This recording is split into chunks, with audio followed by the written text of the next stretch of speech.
ということで前回に引き続いて2025総集編後編やっていきたいと思います。下半期は新しいワールドでニューゲームするところから始めてって、せっかく最初から始めたのもあって少ない資材から初心に戻ってコツコツとやってる感じですね。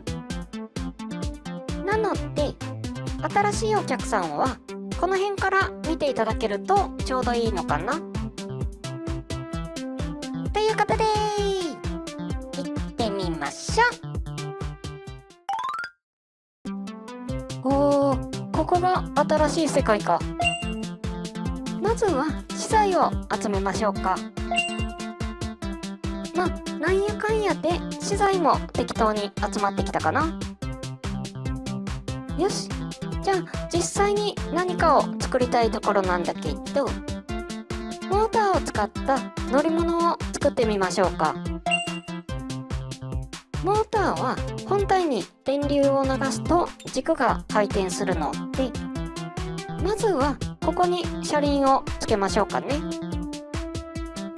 で、今作ってる部分を後輪にするとして、あとはモーターに電気を通す仕組み。この世界には現実と同じように電気を通す物質と通さない物質があるんだけど、よし、まあこんなもんか。仕組み自体はこれで完成と言っていいんだけど、ちゃんと人が乗って動くかどうかわからないので、実際に走らせてみましょう。いざ。おー、ちゃんと動かすことができました。今回は集めた資材で何か簡単なクラフトをやってみるってな感じでやってみたんだけど、次回はこれを使って旅に出るってなところでまとめときましょうか。まずは資材を調達するために場所を移動します。ついでにここに集めてる資材で向こうしばらくで使う予定のものは持っていきましょうか。いざ。で、今から向かう場所はドローン基地なんだけど、よし、目的地に到達しました。ここからボディを作っていきます。ついでにトリガーをオンにした時だけ光るようにしときましょう。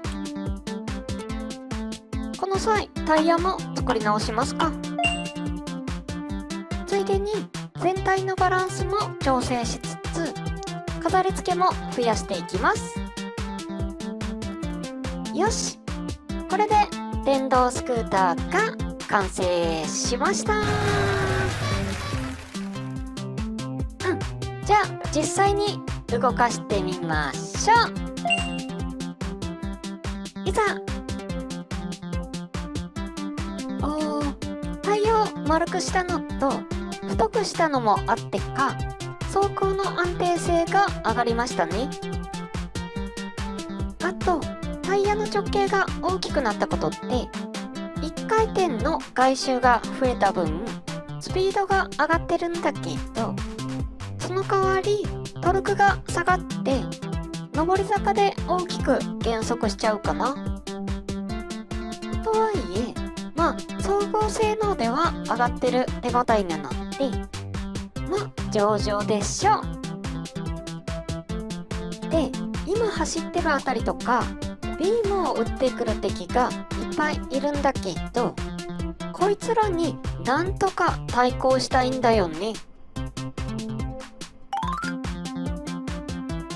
今回はできるだけローコストの銃を作ろうとしてるので、最小サイズの鉄が欲しいところなんだけど、こういう時に備えて別環境に移ります。はい、このセーブデータが何なのかというと、クリエイティブモードでスタートしたデータになってます。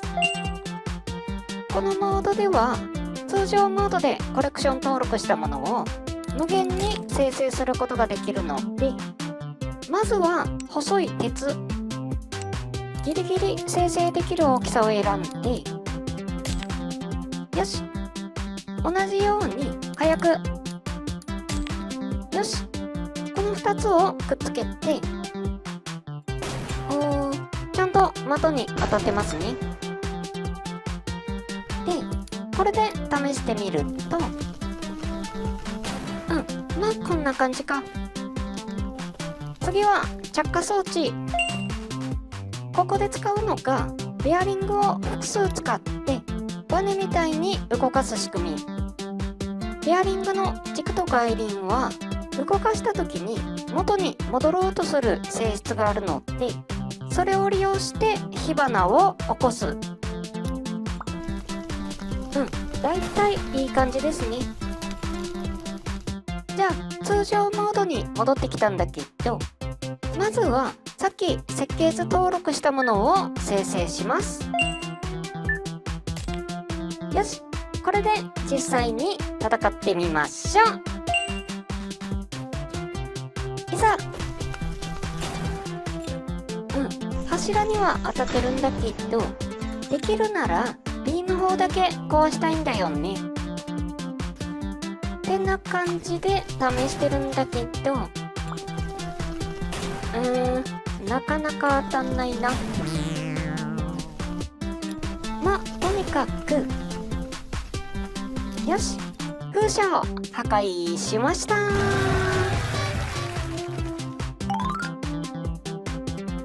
今回は電気で着火するタイプの銃にするんだけど、肝になる素材としてはまずコンデンサー。これと合わせて使うのがタングステン。コンデンサにタングステンをくっつけると、温度が上がりますね。で、この熱で火薬を爆発させるってな構想なんだけど、電力が足りないならコンデンサー2本でどうか。さっきよりも温度は上がってるみたいなんだけど、電池をいっぱいくっつけて、いや、うまく爆発するところをお見せしたわけだが、はい、さっきのでタングステンの温度が十分に上がれば火薬が爆発することを確認できたので、細かい部品とかをクリエイティブモードで作っていきます。これで試してみると、この大きさのタングステンならコンデンサー1本で起爆できることが確認できました。で、狙いをつけるサイトとしては透明で見やすいガラスをつけといて、よし、じゃあこれを設計図登録しといて、はい、ノーマルモードに戻ってきました。早速設計図登録したものを生成するために材料を集めてるんだけど、これで全部揃ったかな。よし、電着銃が完成しました。あとは実際に戦ってみますか。いざ。約600ダメージくらいとかなんとかやってると、よし、1個破壊しましたね。2つ目を破壊できました。今度は上の方を壊しましたね。とはいえ、もうこの辺からは柱を狙ってます。っていうのもね、完全に動作する状態の風車が1本欲しいんだけど、あそこまでボロボロになるともう使い物になんないんだよねとかなんとか言ってるうちに、よし、風車を破壊しました。この調子であっちのドローン基地とも戦ってみましょう。いざ。基地の壁相手だと1300くらい入るのかな。ついでに壁破壊用に重い弾にしてみます。2200くらい出ましたね。とにかく今ので壁を破壊しましたね。こいつはドローンをバンバン出してくるっていう敵としては厄介なものなんだよね。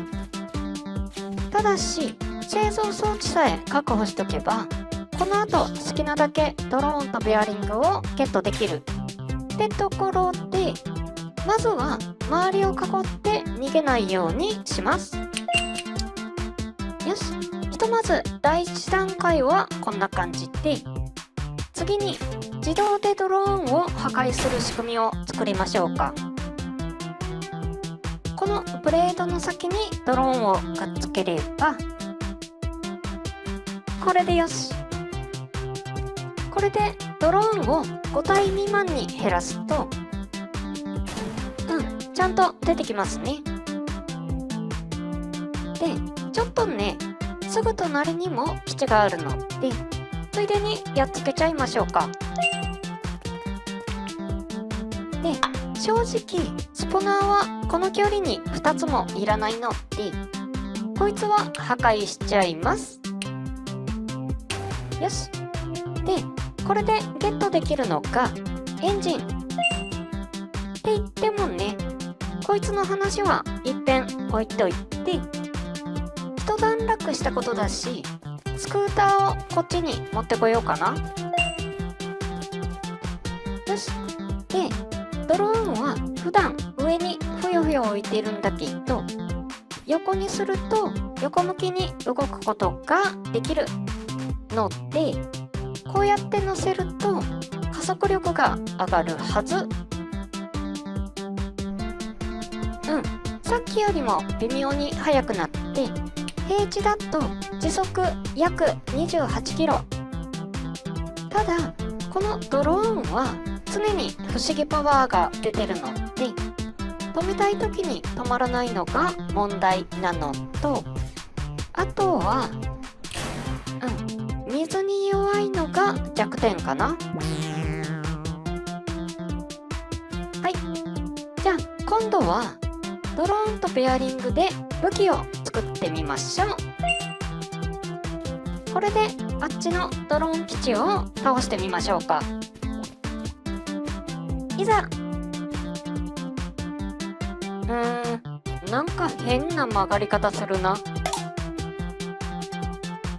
これはね、途中でいろいろセッティングを変えたりもしてるんだけど細かいところは研究の余地があるとして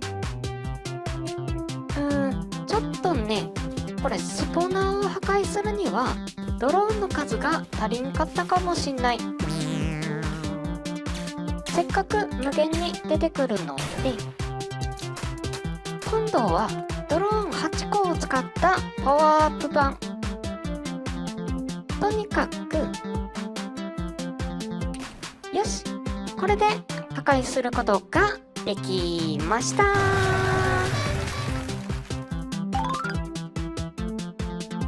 あの辺に浮いてる空中遺跡、あそこまでぴょーんと飛んでいきたい。で今回の目標は空中遺跡なんだけど目下目指してるのは噴気口っていうのも今回使う素材の材料を取りに行くんだけどやっぱ坂はきついなとりあえずここから歩いていくとしてよし、噴気口に到着しました。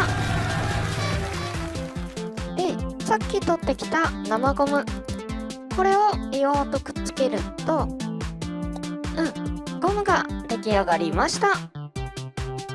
これにさらに硫黄をくっつけると、高反発ゴムが出来上がりました。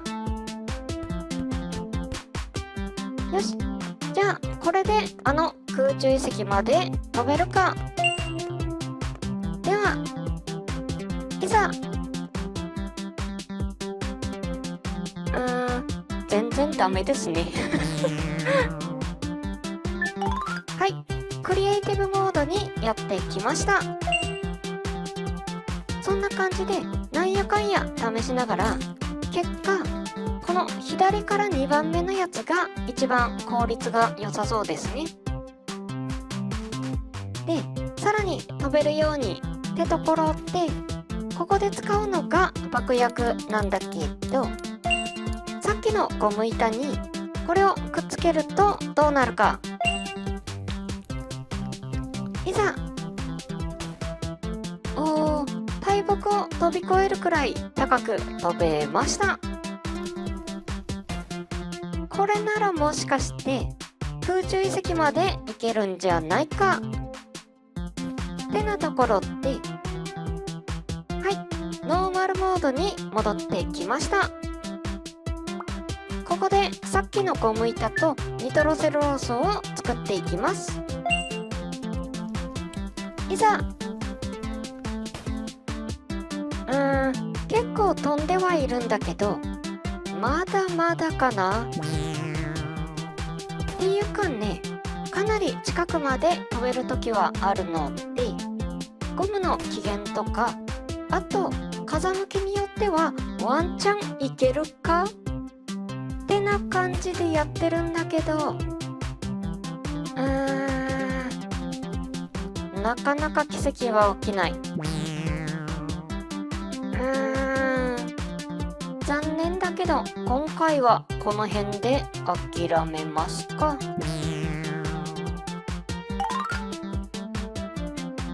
前回届かなかった空中遺跡、あそこまで飛んでいきたい。まずはここでは作業しにくいので、いざ。よし、じゃあここからヘリコプターを作っていこうと思うんだけど、クリエイティブモードにやってきました。まず草でプロペラを作って、それをモーターにつけるんだけど、こんな感じでいいんじゃないかな。試しに動かしてみると、電池1本じゃ足りないかな。これならどうだ。ひとまず試してみると、よし、飛べました。これを設計図登録しといて、はい、じゃああとはボディを作っていきます。とりあえず基本はこれでいいはずなんだけど、びくともしないですね。そんなこんなで、いざ。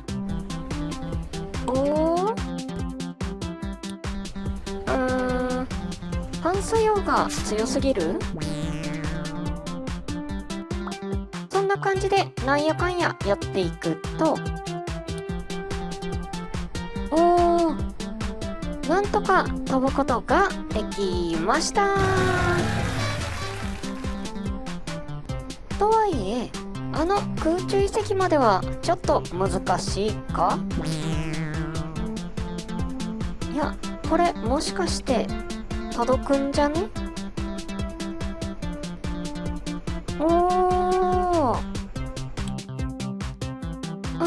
空中遺跡に到着しました。ここの目玉商品はニトロセルロースとロケットエンジン、大事に持って帰りましょう。あれ、まあこれだけ重けりゃ飛ばんわな。とにかくこの下は危険なものがないことが分かってるので、下に投げ飛ばして後で拾うことにします。よし、じゃあこれで帰還しましょうか。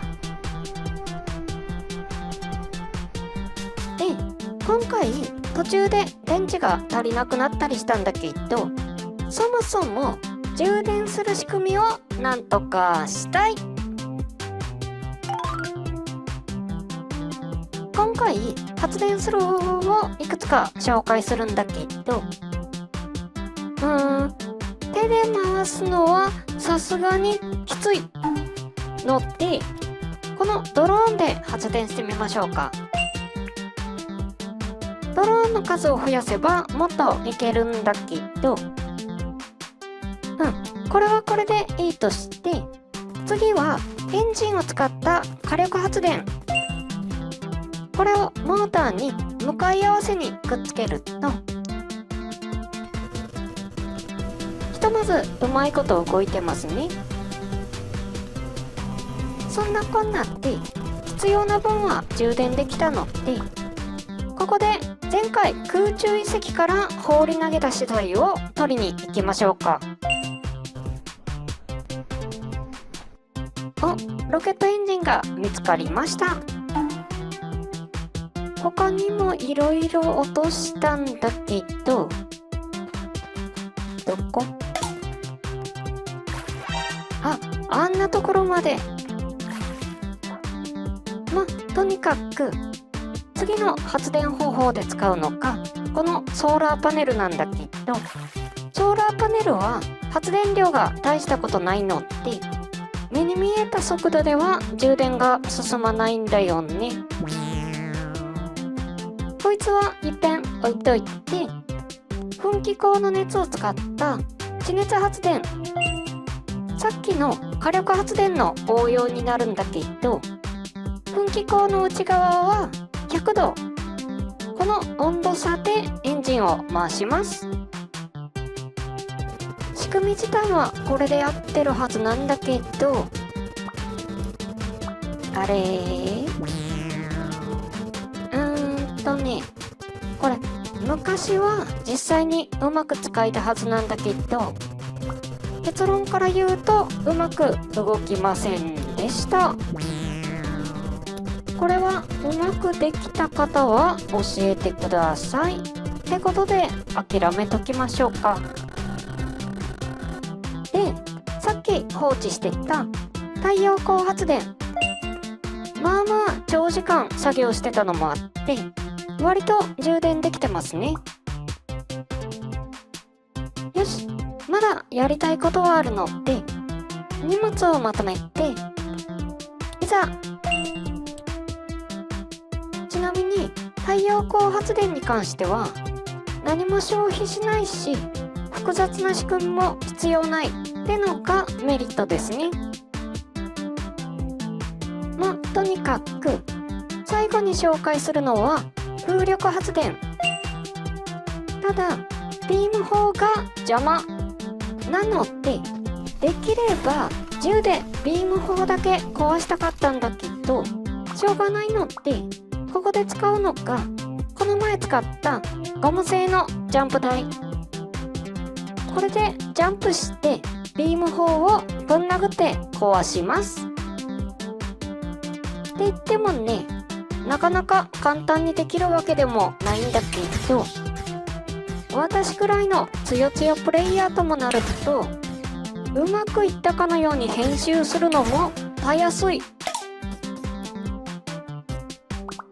で、これも発電量は少なめかな。そんなこんなんでやりたいことは一通りやったので、十分な電池が揃ったところでそろそろ連想系の部品が欲しくなってるんだけど、連想系の部品をゲットするにはロボットと戦わないといけない。で、そもそもこの山の向こうにロボットがいるかどうかってのは空からの方が確認しやすいってな話なんだけど、いますね。まず最初にロボットがどんだけ厄介か試しに戦ってみましょう。1匹釣れたので、これはこれでいいとして、まあまあ苦戦しながら戦ってるんだけど、とにかく、やっと倒せました。はい。で、ここからいろいろと準備を進めていくわけなんだけど、とにかく、よし、これでスクーターを復元できました。これを戦闘用にカスタムしていきます。まあ、一口に戦闘用って言っても、どんなスタイルにしていくかってあたりから悩みどころなんだけど、まあ、こんな感じでどうだ？フォルム自体は悪くはないとは思うんだけど、ロボットと戦えるかどうかが問題なので、いざ！ロボットはさっき試した通り、特定の箇所を狙うのが難しいので、この超重量プラス移動のダメージがどこか一箇所に当たれば一発で破壊できるんじゃないか。あれ？おかしいな。思ったようなダメージが出てない。もっぺんくらえ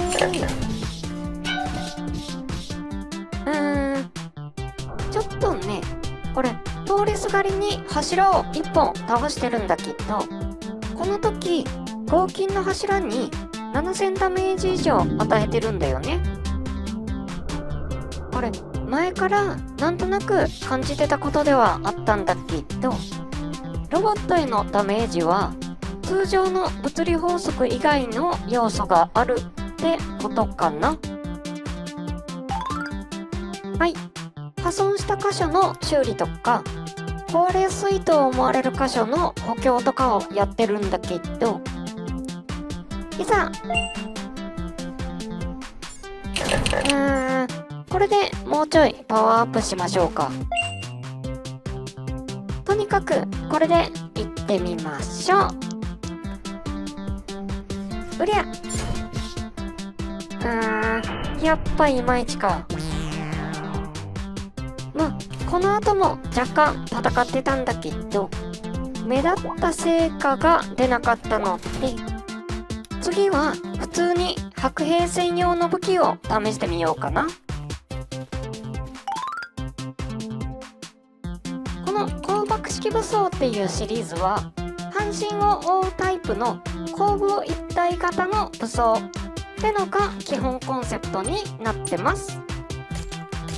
具体的にどんな感じにするかは作りながら考えてるんだけど、まあデザインの方向性はだいたいこんな感じとして、先に実戦で使い物になるかどうかを試しておきましょうか。いざ。まあ悪くなさそう。今回の作戦としては、ロボットの足にダメージを与えたり引っ掛けたりすることって転倒させてから追い打ちをかける。やりたかったことはおおむねできそうなので、このまま改良していきます。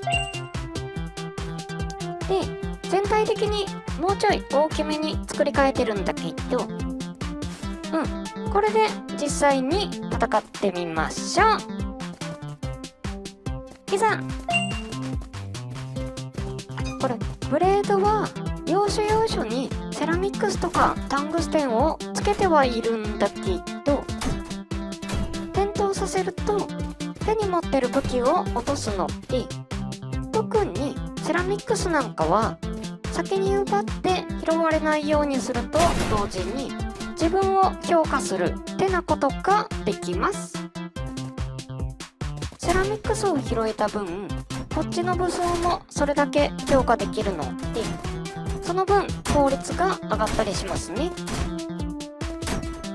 よし、武装の性能は十分に堪能できたし、当初予定してたみたいに伝送系の部品は十分に確保できたので、これで山の向こうに帰りたいんだけど、うちのヘリだと荷物を積んで飛べないんだよね。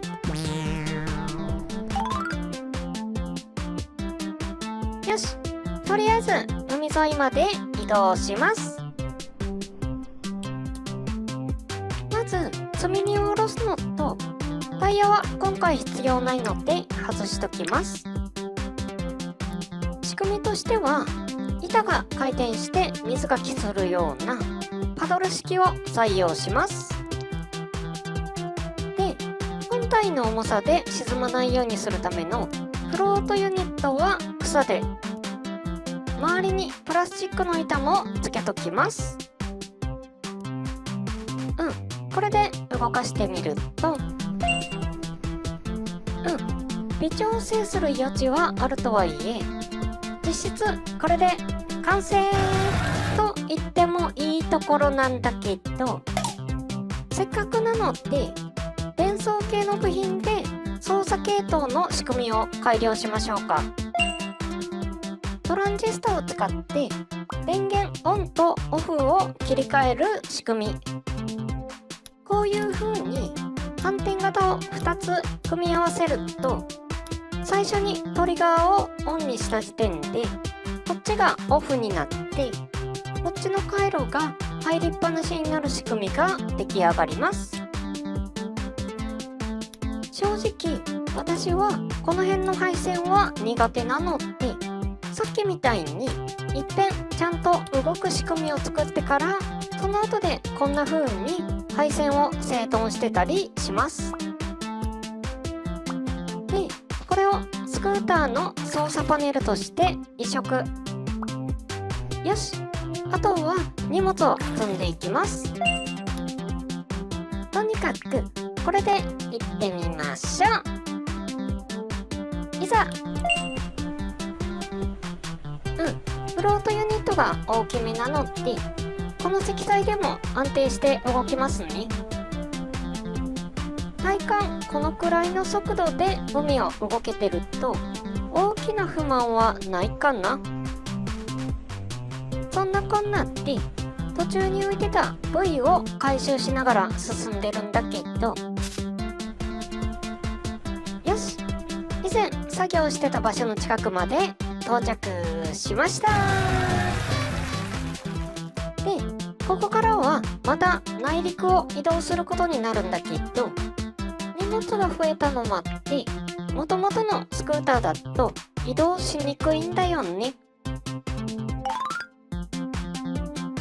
まず前回の水上スクーターをベースにするので一遍分解します。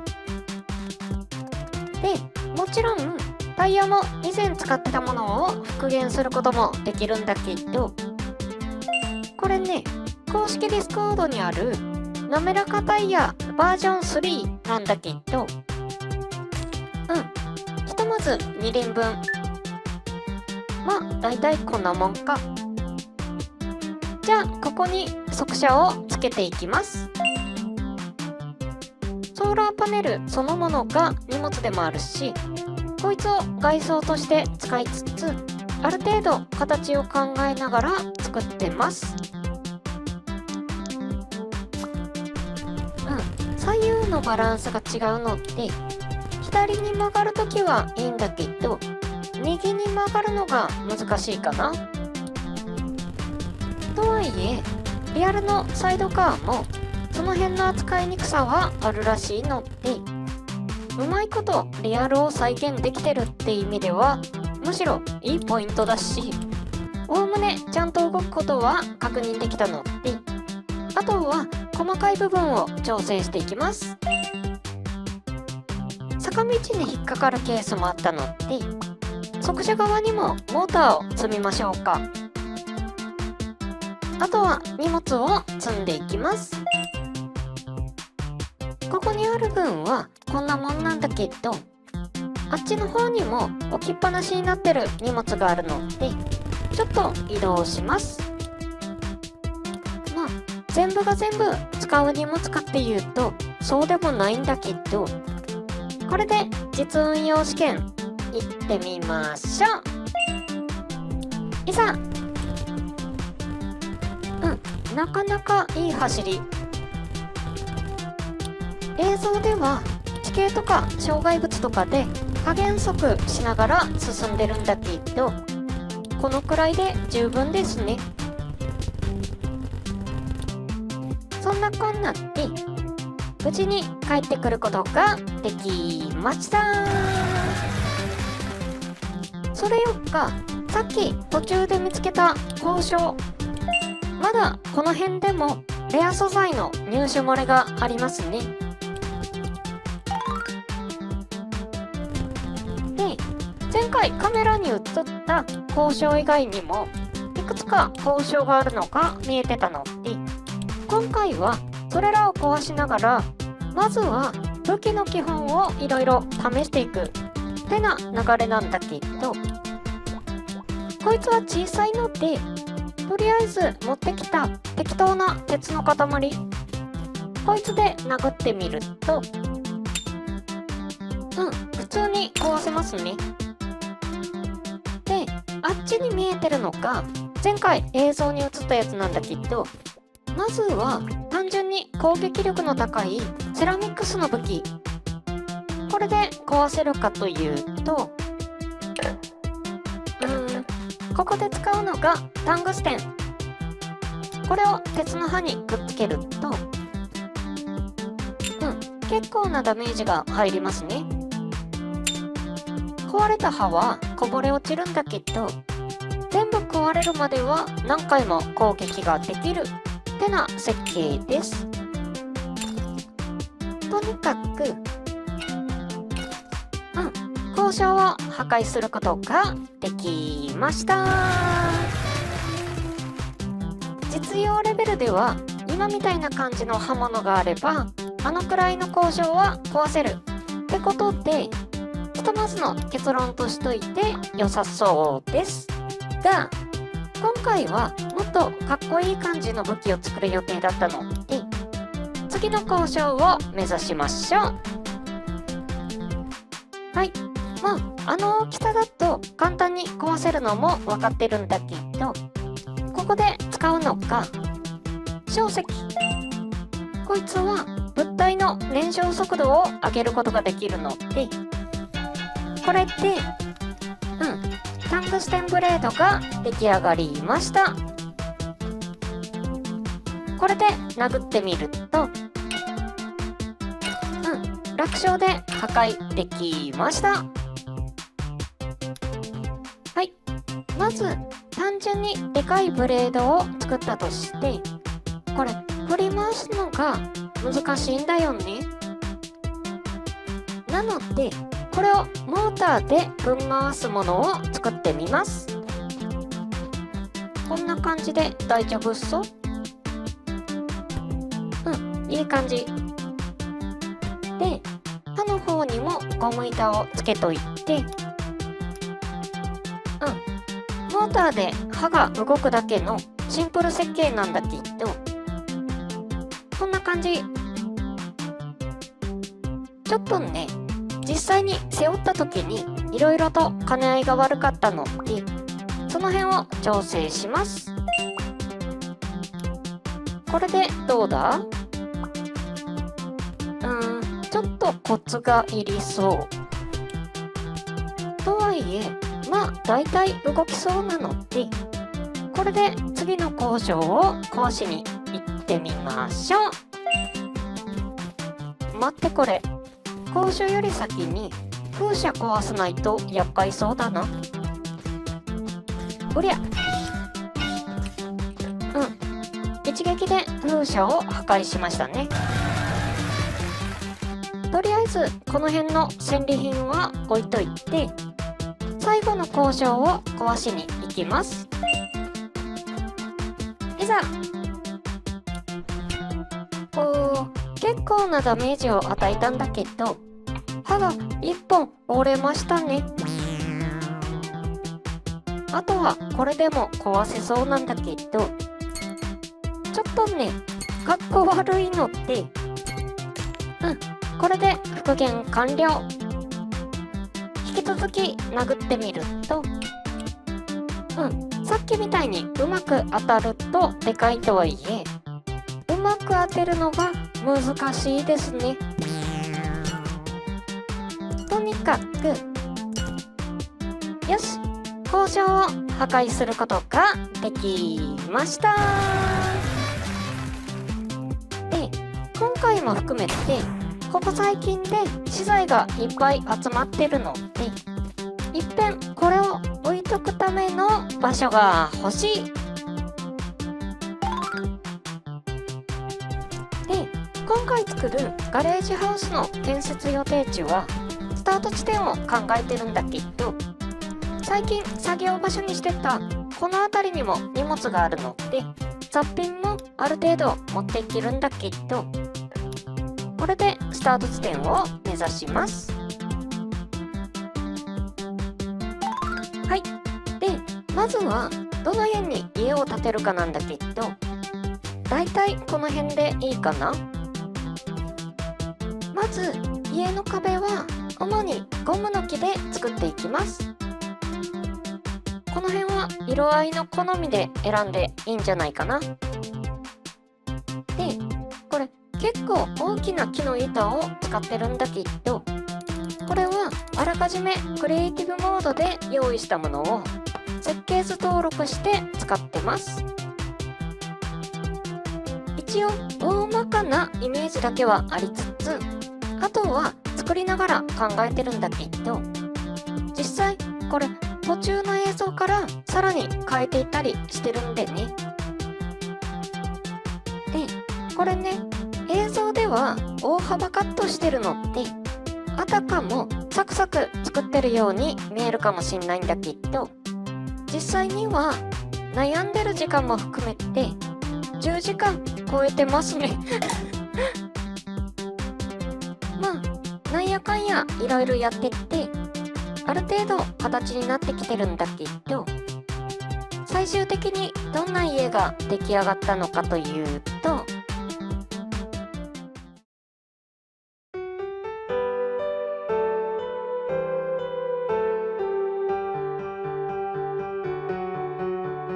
んということでしょう。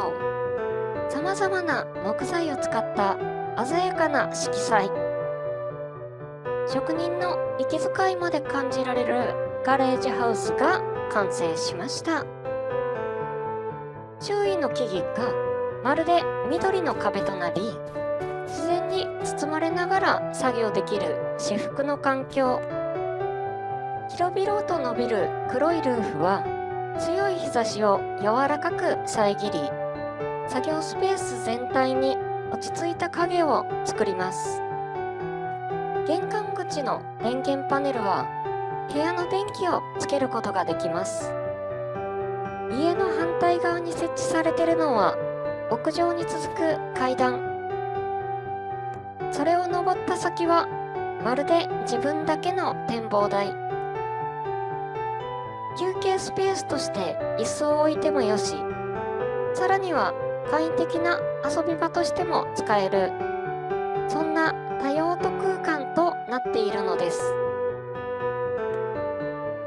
ガレージサイドにはバイク整備のためのスペースが確保され、屋外の豊かな景観と一体化した心地よい空間へ。屋根の下に伸びる影はバイクが静かに佇むための舞台照明のように凛とした存在感を際立たせます。何言ってんだこれ。ちょっとこれチャット GPT に書かれた台本をちょっとね変えて読んでるんだけどまあいっか。今まで野ざらしで置かれていたバイクも指定席を手に入れて喜んでいるようです。さて、作業している間に日が沈んできました。時間を忘れさせる憩いの場。そう、ここはただの作業場ではありません。好きなものと一緒に暮らせる夢のようなガレージハウスなのです。で、このスタート地点からちょっと見えにくいんだけど、とりあえず行ってみましょう。で、これビーム砲に守られてる上に中にも敵がいっぱいいて、とりあえず突っ込んでみると、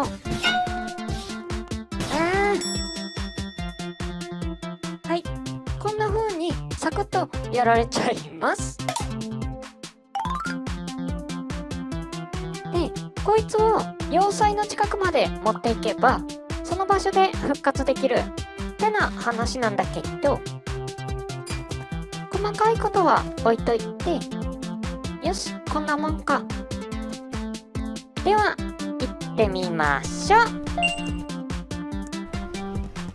意外と問題なく動けますね。傾斜が結構あるので横転しないようなルートを選んでるんだけど、要塞の近くまでたどり着きました。とりあえずこいつらをなんとかしましょうか。にしてもこいつら倒したとしても無限に湧くので元を立つか。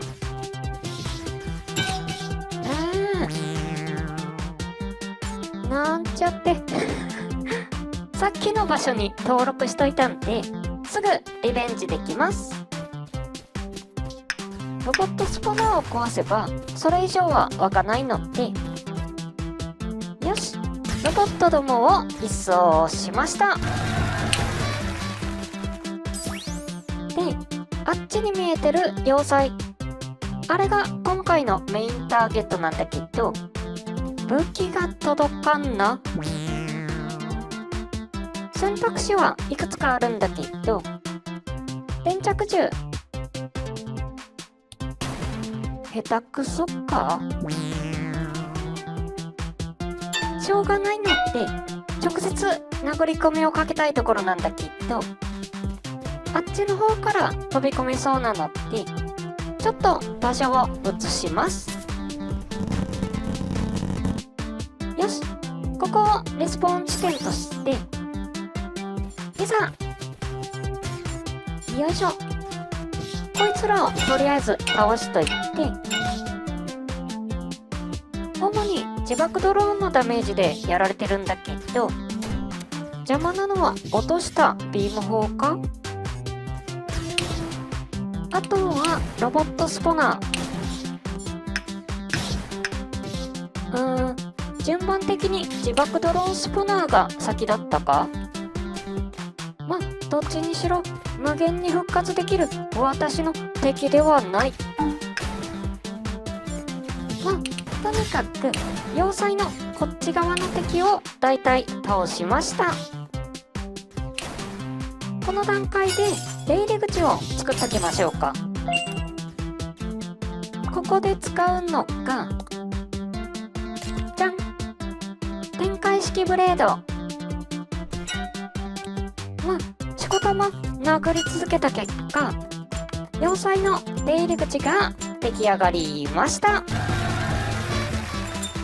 で、問題はここから。この要塞の中央には古代のコアっていうボスキャラがいるんだけど、かなりな強敵なんだよね。よし、入り口付近の安全もだいたい確保したので、いっそ蘇生装置を中に入れときましょうか。重いものを運ぶ技のうち、今回は設計図を使う方法。こりゃ、これで毎回飛び込まなくてもよくなりますね。よし、じゃあいよいよ古代のコアと戦ってみましょう。いざ。こんな感じで飛び回りながら誘導ビームを撃ってくるし、周りにもまだ敵がいるのでそう簡単に倒せそうにないですね。こんにゃろ、こんにゃろ、こんにゃろ。って言ってもね、もうちょいで倒せそう。今持ってる武器は適当にタングステンのかけらをくっつけただけの武器なんだけど、まともに命中さえすればダメージは入るので、こにゃら。お、やったか。第一形態はやっつけましたね。このボスは第三形態まであるんだけど、個人的にはこの第二形態が一番手強い。これでいけるか。あとはなんとか一撃食らわすことができれば。くらえ。よっしゃ。これで最終形態になったんだけど、強力なレーザー砲が厄介なんだよね。って言ってもね、レーザーが発射されるまでにはエネルギーチャージの時間があって、確実に人間を狙ってくるので防御もしやすいんだよね。よし、ボスを倒すことが、なんだ？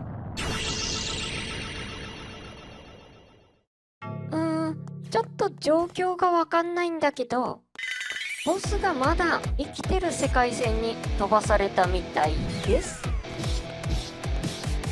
どうやらボスを倒したことってこの世界の螺旋力がフルスウルトラしてゼクノバを起こしたみたいですね。まあ実際のところはロードしただけなんだけどまずこれを広場のど真ん中に持っていっとけばもっと便利なんじゃね？よいしょ。よし、まあこんな感じか。で、実際のところ何がやりたかったのかというと、この蘇生装置を盾として使う。ちょっと待って、これもう壊れそうちょっとね、この作戦は失敗だったとして、前回も使った展開式ブレード、いざ。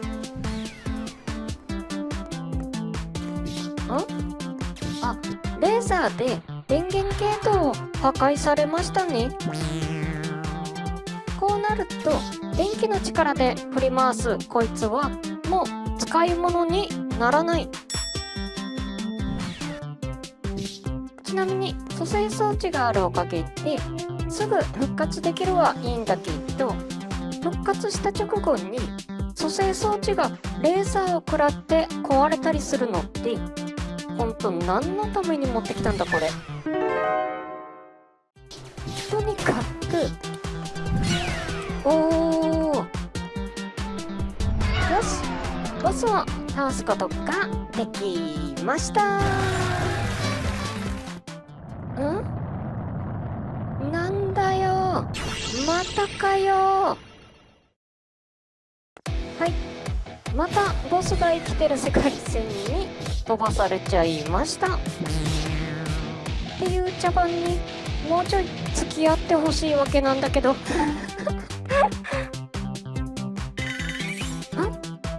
あれは光学式武装カムイ。私のピンチを察知して向こう側からやってきたみたいです。よし、こいつさえあれば勝つる。いざ。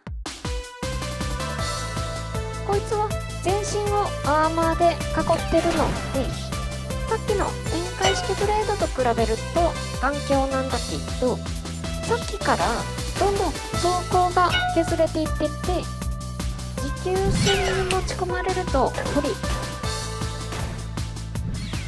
とはいえあと一撃でなんとか。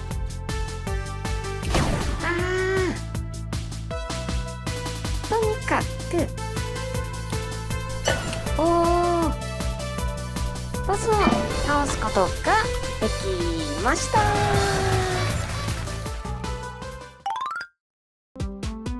ということで2025総集編後編やってみたわけなんだけど、いかがだったでしょうか。